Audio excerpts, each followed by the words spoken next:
Hey guys, and today I'll be playing Melting of the Winter Gears, which is a story of a doll without memory, a cat without form, a soldier without family, and a drifter without a home. In the midst of that fiercely stormy night, the doll, once cold and expressionless, was finally overcome with an indescribable warmth. The feeling that seemed to flood the entire room in a gentle embrace. How sweet, how kind, how fragile. It was far too good to be true. The moment was soon to be extinguished with all the grace of a candle in the storm. But the doll, even knowing this, lay still until the breaths melted into silence. Father? The door is quite open. Father, what on earth are you up to now? Your face is atrocious. Oh, well, you see. You know how late it is. I haven't checked. Of course you haven't. Your wrinkles will only get worse if you keep staying up so late, and they'll get undoubtedly worse if you keep making yourself cry. I see. I'm sorry then. Enough of that. What is it that you got, This? Oh, you'll like it. I just know it. I've been describing this new story sent from the bureau. It's one of bittersweet memory and love and mystery. So it's one of those. It's really quite good. Some parts are missing, but I can see some promise. Apparently the time where it took place was wiped off the map. Why don't you hop off with Pop? Hop here and take a looky-loo. Don't say something so disgusting. Although, if you say it has promise, I promise on its promise. If it isn't interesting, it's off to bed with you. And I think we'll be up all night. Father, you're getting presumptuous. Precisely. Well, let's get on with this, shall we? This is what I've pieced together so far. Before the storm, and the dancing and the singing and the heartbreak, there was a doll wading through the snow. From far off, she looked like a phantom, her white locks and thin shawl floating behind her on the stinging winter wind. Upon closer inspection, however, one could see the clicking ball joints of her fingers and hands through thin layers of ice. The cold did not bother her. She was truly inhuman, walking with such a blank expression. The doll had been walking for a long time. In truth, she was following a set of abandoned train tracks buried beneath the snow. A normal human of flesh and blood would have given up and frozen solid by now, but this doll had no flesh to frostbite or blood to freeze. She was simply walking on, music box in hand, following the tracks that would lead her to a town full of people who would have money to spend. The command echoed in her head. All you need to do is play the music and get us some money. Got it? How long ago was that she heard those words? It was farther than yesterday. It was more distant than last year. But time hardly exists for a doll. The words were engraved in her cods and wheels as soon as they were spoken. A command that must always be followed, even after the speaker has long since disappeared. All at once, the railroad tracks before came to an abrupt end, and before the doll lay a winter white town. I'll play a song for coin. Any song for coin. A nickel for a few notes, a melody for metal. Tell me what you wish to hear. There was no answer. The town stood without word. I'll play a song for coin. Any song for coin. And before the doll appeared a light-colored cat, her smoke-like body blending into the snow. She swished her tail while staring inquisitively at the frozen traveler. The doll stared back. Is there something you wish to hear? You're speaking to me. No, I'm speaking to the house behind you. So the glass thing can bite. How fascinating. Fascinating enough to buy a song, I hope. The cat swished her tail in irritation. The pesky traveler was missing some manners. Any song, is it? So if I ask for the sound of a dog's bark, will you play it? I cannot. How about an elephant's trumpet, or a raven's caw? I cannot. Oh, so you cannot. You offer anything I wish to hear, and yet you can't do something so simple. Pathetic as they come, offering things you can't deliver. That's how it is with glass things like you. You wander and babble until you exhaust your purpose and crack apart. Got anything to say, glass thing? If you're so eager for the sound of an elephant, why don't you go find one yourself? And while you're doing that, find a coin so I can play you something. The cat searched for an opening, but the doll's eyes were truly cold. Fine, glass thing. Then you pick the song. I'll give you a bit of purpose, if that's what you wish. And so the doll's porcelain hands found their way to the crank of her music box. The mysterious contraption began to play a song. Its cogs and wheels worked in time, while the brass bass rattled gently. The paint on the handle was worn through to use. The metal plaques were in desperate need of polish. Still, the song surely continued. The flickering cat stood, transfixed by the sound. You see, the town had been silent for so long. For a moment, the barren land seems to come alive. The music cut through the snow and buried itself into the earth. It floated above the rooftops and soaked into the sky. The song that had been playing for many years through so many towns sounded like a miracle. And all the while, the doll expressionlessly cranked the box. It was a song. I know that. Tell me where you learned it from. From somewhere. No, where did you get it? From someone.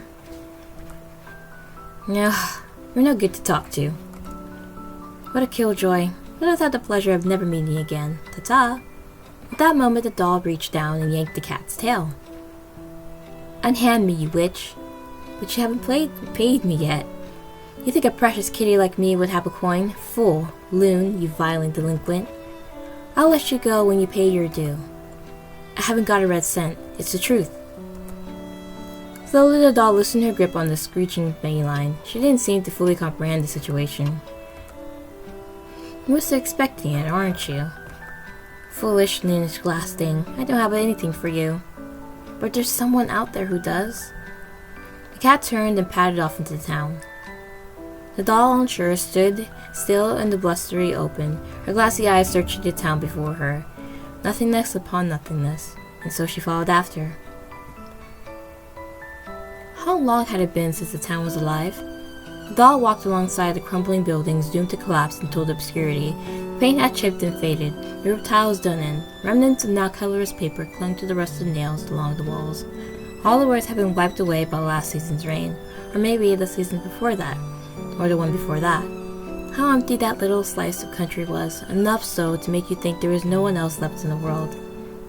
You couldn't get much corn if you were the only one in the world, could you? The mysterious cat disappeared from sight. However, her tiny paw prints in the snow left more than enough trail, so the doll obediently followed it. She wandered through the long dead market, past the broken fences, and over the occasional puddle of silver bullet casings. It was at the part of the hollow town that she found a pond, a bridge, and a body with a wistful grin. The body lay still in a pillow of snow. Are you awake? The doll asked. The body sat unstirring, but the grin grew very slightly bigger. The doll took a step forward to look. Their clothes were loose and tattered and flecked with bits of frost. Patches had been sewn into with a clumsy hand, and a single puff was emitted from their bluish lips, but their eyes, dark with raccoon-like circles, sputtered open halfway. It's about time, isn't it? They whispered. The voice came out like crumpling paper. The doll could only stare blankly back at that smiling blue. To be honest, I didn't think you'd come for me, a creature of my kind, going out like that. It sure don't sound right to me, but, Miss Angel, I'm happy I waited a little longer. I'm sorry I couldn't do better. You can take me now. The bedraggled body extended her hand towards the doll, and a look of relief washing over their tired face. Finally, it was over. They could feel content, their broken heart buried cold beneath the snow at last. But the doll abruptly slapped her hand away. Ugh, Miss Angel, pardon my offenses, but... The doll put her open hand forward and made a curt motion. Money. Money? Yes, pay up. Gee, Miss Angel, is this some kind of new penance thing? So even heaven is coming by rough times. Angels? Heaven? I don't know about any of that. I only want money. The scruffy stranger put a pause in shock. The relief on their face melted into confusion with an exhausted sigh. So that's how it is. Ugh, I'm not getting let off so easy. So much for that. And what is it that I gotta pay for? Song. What song? The one I played. You're a doll, right? I really mistook you for a beautiful angel. I don't remember ordering any songs from you. As nice I'm sure as I'm sure they are. All I've been doing is counting sheep. What a nice dream like I'm having. I even got to see a beautiful angel. You're that desperate for money, huh? The command echoed once again. All you need to do is play the music and get us some money. Got it? Man, you're an odd one, aren't you? I think I understood pretty well. So, no stopping that, I guess. From their coat, the stranger produced a jingling purse. The doll's hand immediately went for the prize, but the sneaky drifter's hand was even faster. Nah-ha-ha, you rascal you. You'll do a little something for me, and I'll give some of this to you. Sweet deal, ain't it? Not if I was waiting for you to fall asleep. Well, miss, that's a little hardcore. I'm not gonna make you do anything wild, just spend the day with me. That's all I'm asking. Spend the day? Yeah, let's just enjoy each other's company. Talk a little, have a walk around, partake in some amateur philosophism. This place is as empty as church on a weekday, so seeing you come along makes me feel 10 times as lucky. Company. If that's all there is to it, I don't see a problem. The doll was met with a charming smile. Beneath the exhaustion and chills, the stranger's good-natured grin broke through. The doll's face twitched to mirror them. It was an expression made long ago, nearly forgotten from a lack of use, a way of saying hello or even just because. But that's what a smile was for. It was a gift you gave to someone else for simply existing. Gee, miss, and now here I was thinking you were ice all the way through. Let's see if we can get a few more of those grins out of ya. No problem, but it'll cost you extra. Good thing I got some pennies to spare. Sorry, I didn't ask your name proper. I'm Noelle. What about you? Back then, she said. I know, it's perfect for you. You look just like a... My name is Lillian. That's a lovely name. Thank you very much. And so, I'm not quite sure where to go from there. Father, it's not that I haven't got the papers, it's just that things seem to be quite out of order. We do know the two went around the town a bit. Oh, but to where and when? If you're going to fuss about it, I'll just fix it for you. Darling, what are you doing? Putting it together, that's what. What's this all about? That's the map, dear. Be careful with that. If I were them, I go to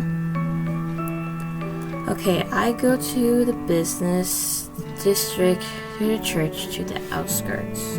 Let's choose the outskirts. Are you sure about that? She just got to town, now she's walking right out of it. Well, it's the most interesting place. I just want to see what's out there. There isn't any issue jumping to the most compelling parts, I suppose. That's what's known as the hook. Ugh, the hook. Is that right? If this is the hook, then why don't we just put it at the beginning? That way it'll be extra interesting. But then nobody would understand the characters or their purpose or even the town itself. Easy, I'll just write a note in this margin here to tell them. Enough of that, dear. Why don't we start the story again, alright?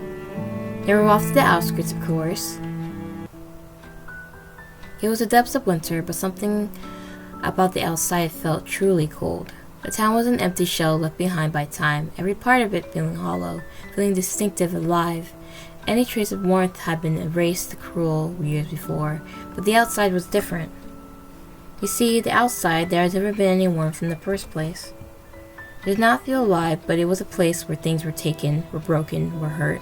A place where things were shattered, apart, and buried. The sense was so strong it crawled through the frozen earth around the travelers above. Something about this place was wrong. The doll absent-mindedly continued walking when Noelle came to a sudden stop. The wind tugged fiercely at their patchy coat and nipped at their pallid lips. The dread was coming overwhelming. They pulled their coats tighter around them. Lillian finally stopped and turned to look back. The wind was blowing so hard, her shawl was about to fly off her. She hardly blinked as flecks of wind-blown ice fell into frozen face. She blended in almost perfectly with the rest of the landscape. It was as if in a moment she would fade away. Noelle stood shaking at the edge of the town. What are you doing? He made no movement, and neither did Noelle. Only the wind blew between them.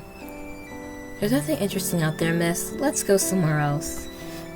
There's just some trees. She pointed. Indeed, there was a bundle of trees barely outlined in the distance, as well as some indistinguishable mounds. Perhaps something interesting really was there. Perhaps there was something they wished to see. Perhaps there was even someone else.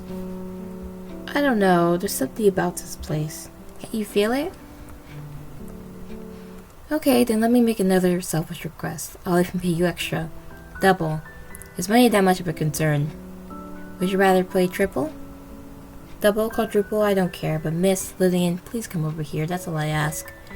Please just listen to me. With some hesitation, the doll returned back to the familiarity of the town. They all gave a sigh of relief. They were shaking beneath their oversized coat. Once again, the two were in a desolate void. Still, the sense lingered. So Lillian glanced behind her.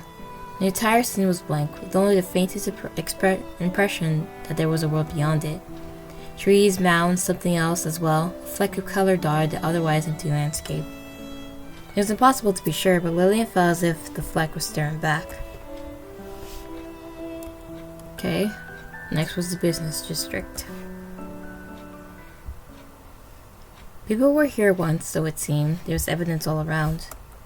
Cafes with colorful signs offering the day special, bakeries delivering fresh confectioneries at sunrise, dainty shops displaying the newest fashions, all the way from the big city. Oh, the crowds that must have gathered from the Sunday market, the way the people must have pushed and pulled through the lively streets. How pleasant, how peaceful, how ideal. There was a startling crack as Noelle's boots crushed something embedded in the snow. Nothing, they said, inspecting the ground, just a bit of glass. Indeed, beside them there was a shop window, shattered beyond repair and glittering in the light. The mannequins within were toppled onto each other. Dustings of glass were lodged into their cotton sides. How pleasant, how peaceful, how ideal. It surely once was like that. The two walked quietly through the glittering streets until they stopped in front of a building covered in tattered paper. A tale of love and passion, the whirlwind of the West. Heart-rending, a soldier's last stand against an impossible foe. She's got the face of an angel and the mind of an imp. A shocking twist. What? The faces of beautiful people, rosy lips, and starry eyes peeked at the terrors of the giant posters. The theater was covered in boards and nails and long-gone people, but Noelle's eyes still sparkled at the sight. Let's take a look, shall we? He grinned brightly and pushed against the heavy doors, which were barely hanging onto the rusted hinges. They would hardly budge. Noelle pushed. They huffed and pressed their feeble weight against the door. There was a slight groan, but not much progress. Lillian watched quietly. Without thinking, she reached forward and gave a push. The door creaked, the hinges crumbled, the duo went tumbling inward. Into the darkness they went, with all the grace of an elephant on roller skates. A cloud of dust greeted them as they kissed the ground. Miss Lillian? Miss, are you okay? Miss, please answer. Not so loud, I'm trying to sleep. Feeling comedic, aren't we? It's dark, so I decided to lighten the mood. That's funny, but I was really worried for a moment. Like, what if you did get knocked out, or if your box is broken? I am a doll, and this box can be repaired as easily as me. I suppose so. There's no need to worry. She stated it as she had many times in the past. It was common knowledge, of course. Dolls can't feel pain. Anything can be repaired or replaced. Even so, the expression on Noelle's face stayed. It's natural to worry about somebody when you think they've been hurt. It doesn't matter if they were or not. It's just a natural reaction. Oh, then I'm immensely worried. What's the matter, miss? Your brain seems to be seriously injured. Did you hit it on the way down? Please answer me. Sure, make fun of me all you want, but there's nothing wrong with feeling the way I do. It's that kind of empathy that makes the world go round. Your face radiated the blind enthusiasm. Was such a bedraggled bum. The words came off as so optimistic. Lillian felt a twinge of something odd. So you really see the world like that? Sure I do. It sounds nice, doesn't it? Was it the face, miss? The doll stood abruptly and dusted off her skirts. She picked her mechanical box a few times just to check. It's working just fine after all. And so she turned and walked further into the dilapidated theater, leaving the well all by his lonesome self. Miss, wait for me. And so the crying bum went scrambling after. Okay. Miss Lillian, I don't want to be too clinging, but a part of enjoying each other's company is sticking together, yeah? Without a word, Lillian pointed to the ceiling, or rather the lack of one. The roof of the ancient theater had caved in, causing a perfect circle of white sky to pour an equally perfect circle of white snow onto the seats below. Noah's enthusiasm melted over, ever so slightly. So that's how it is, huh? I guess it's to be expected. Not like we get a good flick, anyhow. Indeed, he was right. The screen at the very front had been ripped through, as if scratched by a giant claw. The tired drifter sighed and half collapsed to the ground. Are you taking a nap now? Nah, I'm just getting a breather. That door fiasco might have knocked something out of me after all. It's a shame. This place was probably real nice once, but now it's too late, I guess. His voice died off into wistful breath. To Lillian, they looked just as they did when she found them in the snow. Tired, empty, like they were about to melt away into a distance. Her hand on the crank of the box, she stepped forward out of the shade of the theater and into the crunchy snow. The light cascaded down from the ceiling and illuminated the doll in white. She looked like an angel, or a ghost. She stood so very still, without a single puff of breath from her porcelain lips. The seconds in that dilapidated theater seemed to come to a halting stop. But the moment was suddenly flooded with the wondrous sound of the mechanical box. All at once, the theater was full. It was filled with people, it was filled with voices, it was filled with color and life. The memory of a time before washed over the room, and the ghost in white played it, with a steady hand, never hesitating for a second. This is your song. This is what it sounds like. Noelle watched intently. They were so deeply to close their eyes and drift off into the darkness. In truth, their mind was racked with exhaustion. How nice would it be to finally fall asleep? But not now, not in this moment. Not when the world was filled with so much life. Noelle watched the doll and the light all around her until the minutes began yet again. Lillian ended the song with one last crank before turning to face her companion. Has the brain damage finally caught up to you? And there's the Miss Lillian I know. For a moment, I really thought I was seeing an angel again. Oh, brain damage after all. Maybe so. Hey, how long have you had that box there? The doll paused in thought. She never stopped to wonder about that before. At this point, it was like an extension of her very self. There was not a memory without it. It was born with it. What are you, identical twins? Yes. Noelle waited for an extended retort, one of the sarcastic variety, but it never came. She was as stone-faced as always. You really mean it, don't you? I don't see the issue. The box has many mechanical parts, so do I. We have a similar composition. It must be oiled every day once in a while to keep the gears running smoothly, the same as I. There's a little difference between me and this box. She said this all in complete sincerity. Noelle mulled over it before giving a small laugh. I didn't think about it that way. I understand you a little better now. Yeah, that makes sense. Now this is truly the Miss Lillian I know. Thank you. And as naturally as playing the song, the doll smiled. They made their way through the dark of the theater and back to the front entrance. Oddly, the collapsed door had been moved aside as to avoid tripping.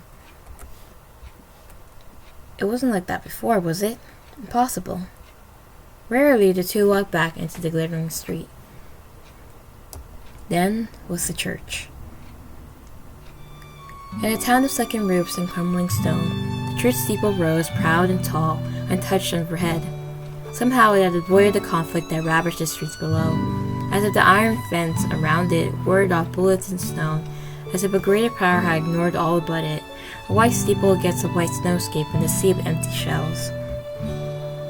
Even the overgrown vines in the front garden were a wonder. In the depths of winter, they still remained a vibrant green. They twisted and crawled along the walls, encasing the church in a leafy embrace. Perhaps it was a protective spell.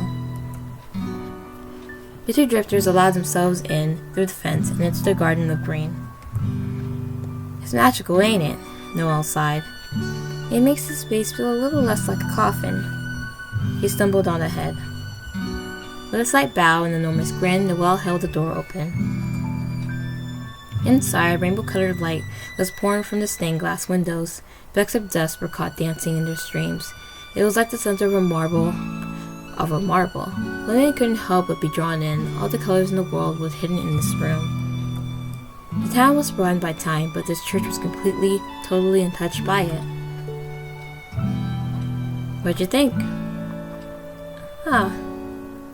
I thought so. The only thing that would make it nicer if there were some people around. But it's too late for that, I guess. Oh, I know. We can play church. Let's leave it to go, alright?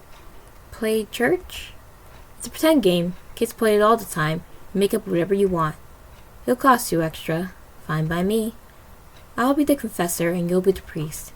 Father, I've done something I'm ashamed of. Did anyone see you? Only the eyes of our Lord. Then it's okay. But Father, I have sinned, a terrible sin at that. What did you do? I stole. What did you steal? Money. Can I have some? Father, I can do no such thing. I can't have you partake in my sin. Okay. I understand, my child. You do? Of course, admitting to such an act is an admirable thing in the eyes of the Lord. Patient and kind priest presented her cupped hand to the pitiable sinner. What is it, Father? Nothing, child. It's just time to pay your tithe. Excuse me, Miss Lillian, but you be a child of a priest. And excuse me, Mr. Sinner, but you be a terrible thief. Maybe when it comes to money, but not to hearts. You hear what I said? I did, but I'm waiting for the punchline. It wasn't a joke. I'm still waiting. Miss Lillian, you make me all sorts of nervous, but you're pretty interesting too. I'm sure many things are interesting to you. For one, you make everything sound like an insult. For two, you always got that stone cold face on. For three, Miss Lillian, do you mind me asking something?